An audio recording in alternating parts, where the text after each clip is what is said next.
Well, this morning, the nonprofit group Hands on Hartford announced new support for students who are food insecure. That's because recently some federal funding was cut, funding that was relied on to help provide food for their backpack nutrition program. Well, DoorDash stepped in to help provide money for children when school cafeterias are closed. Fox 61's Jamel Johnson has more on how that funding will help feed children in need.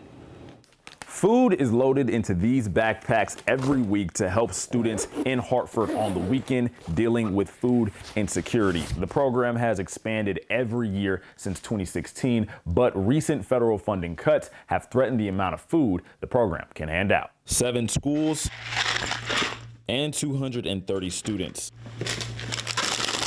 Hands on Hartford's backpack nutrition program helps make sure kids facing food insecurity don't go hungry over the weekend. Director Janet Bermudez explains how it works. We provide a weekly backpack with food October through June. So every week through the school year. There's about 8 to 9 pounds of food in the backpack. Oatmeal, cereal, granola, mac and cheese, and chicken noodle soup are usually what the bags contain.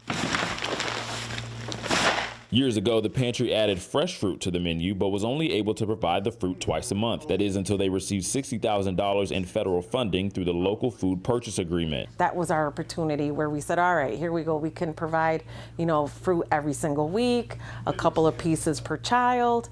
And then to hear that that funding was no longer available, it really devastated us. And as I said, we were wondering, how are we going to continue this? As a fully fundraised program, the nonprofit is always looking for grants and donations. One of their long-standing partnerships is with DoorDash, who is giving $10,000 to the program in response to the federal cuts. When it comes to fighting hunger, we can all always do more. And when it comes to the community credits, it's entirely up to the organization how they distribute it, how they use them, whether they want to distribute them directly to families or use it centrally to stock up for the backpacks. The $10,000 community credit is essentially a gift card given to Hands on Hartford to buy food for students. It's not the $60,000 the organization once had through the federal grant, but it still goes a long way. The more funding that we can get allows us to keep what we want to do, this mission program, in place. We refuse to cut the number of children we're currently serving. We actually wish we could do more, but we're doing the best that we can with the resources we have, and we will figure out the rest. There are currently 7 schools that participate in the backpack nutrition program. Bermudez says to protect the students, they don't handpick each one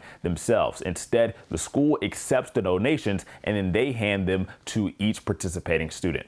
In Hartford, Jamel Johnson, Fox 61.